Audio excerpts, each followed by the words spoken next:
حالت یہ تھی کہ ایک ہی عورت کے پاس 10 لوگ آتے. اشتراک الرہط من الرجال فی الدخول علی امرأة واحدہ.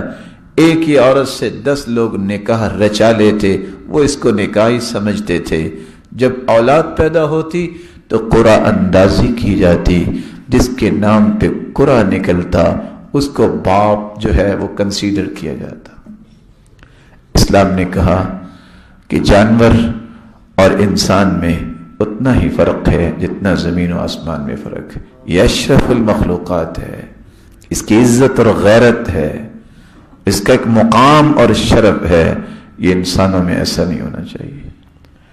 اسلام سے پہلے حالت یہ تھی کہ لوگوں کے اندر دنیا کی لالچ اور ہوس اور حرص، شہرت کی، جیسے آج کے زمانے میں آپ دیکھ رہے ہیں کہ وہ چند ٹکے کے لوگ جو اپنی عورتوں کو بازاروں میں نکال کے اور لکھوا کے یہ سمجھا رہے ہیں کہ مجھے کھانا گرم نہیں کرنا.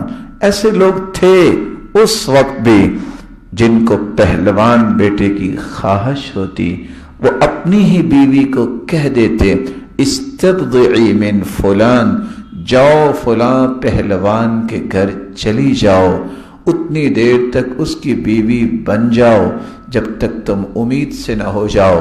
جب امید سے ہو جاؤ تو واپس آ جانا. کبھی ایسا بھی ہوا ہے کہ کسی کی عقل جو ہے اور دانش سلامت ہو اور اپنی عزت کو کسی کے ہاتھ میں دے دے؟ اسلام نے اس کو بھی حرام قرار دیا. ایک ایسا وقت بھی آیا کہ لوگ خفیہ دوستیاں بنا کے، خفیہ تعلقات استوار کر کے اس کو شادی سمجھتے. اسلام نے آیت نازل کر دی اور قرآن میں اللہ نے حکم دے دیا وَلَا مُتَّخِذَاتِ اخدان، چپکے سے تعلق بنانے والی عورتوں سے تم نکاح نہیں کر سکتے. کیوں؟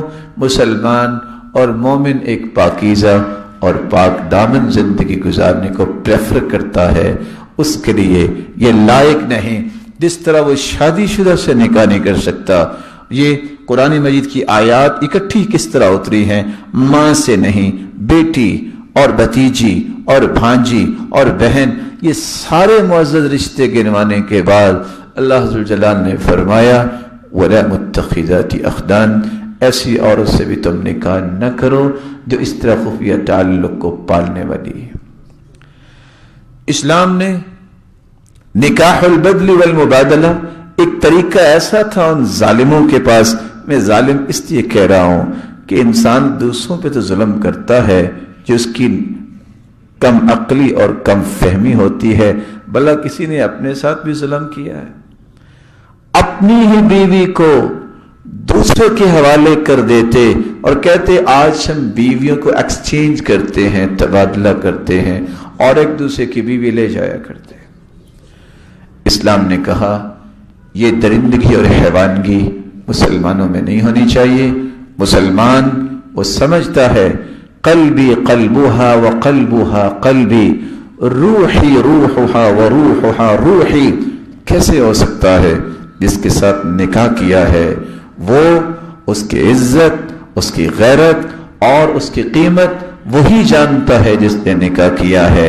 اپنی دل و جان، اپنی روح کسی کے حوالے کرنا شاعر کے قول کے مطابق یہ کسی دانش مند، عقل مند اور سب سے بڑی بات کسی مسلمان اور مومن کے شایان شان ہی نہیں ہے. چنانچہ اسلام نے اس کو بھی حرام قرار دے دیا. رسول